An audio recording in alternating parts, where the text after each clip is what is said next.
दोन धाम यात्रा करून घरी माझे सासू परतले.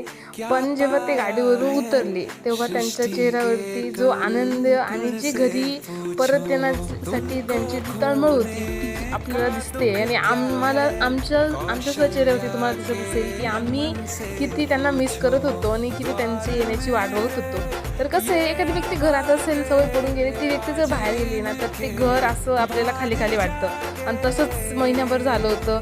शिवन्या तर म्हणजे तिच्या आजीबाबांची खूप लाडकी आहे आणि ती म्हणजे तिला करमतच नव्हतं.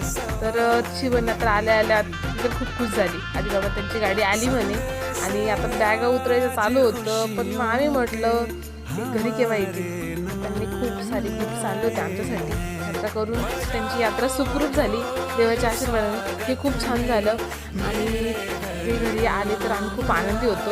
बॅगा उचलत होतो, स्वागत करत होतो. पण मग वेगळाच आनंद होता मनात की यात्रा सुखरूप झाली आणि आता ते घरी आले. कारण की सवय होऊन जात असते एकत्र म्हणजे राहण्याची, बोलण्याची वगैरे, रागात बोलायचं असं वगैरे काही असो. पण मग छान झाली यात्रा. वेलकमचे व्हिडिओ वगैरे मी तुम्हाला टाकले, वेलकम कशा पद्धतीने झाले. तर हा व्हिडिओ आहे सटाणा तालुक्यातून. म्हणजे जर कोणी राहत असणार तुम्ही तर तुम्हाला माहीत असेल, सटाणा तालुक्यात बागलाण म्हणतो आपण तिथं, नाशिक जिल्ह्यात. तर अजून बॅगच उतरू राहिलं आहे आमच्या की काय काय आणलं आहे काय माहिती चक्क. कारण की आता महिन्याभराचा प्रवास म्हटल्यानंतर महिन्याभराचे कपडे वगैरे ऐन ते तर बॅगच उतरू राहिले. ऐन ते केव्हा उतरतील याची मी वाट बघते.